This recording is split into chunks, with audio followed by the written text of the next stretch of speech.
How to add tables in a Teams message. So hey guys, welcome to this tutorial. In this tutorial, I'll be guiding you through the exact steps on how you can add a table in your Teams message. So if you wish to add a comparison table or just a regular table in your Microsoft Teams messages, so you don't need to go to Excel and copy paste the same. You can do so here within the Teams messages itself, and it's a literal table with borders, columns, and rows. So that is also a great addition to the scene.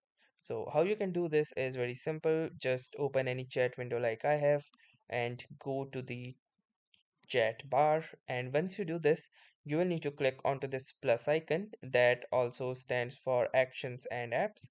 Once you click onto this plus option or this plus button, you will see the first option that says show formatting options. So simply click here and you can type in your message. Now, in order to add a table, so for example, let me add a brief message like this is a table. Then I can go to the next line and I can add a table here. So to do that, I'm going to click onto this more options, and from here I can simply click on insert table. I can specify the number of rows. So let's say 4 by 3, so it will basically come with 4 columns and 3 rows. And here you can see I have added my table.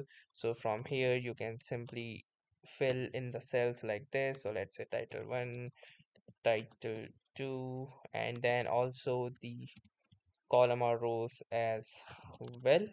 And just like this, you can fill out the table as per your pleasing. So that was all for this tutorial. I hope this tutorial was helpful to you. If it was, do make sure to like and subscribe. Thanks for watching and have a nice day ahead.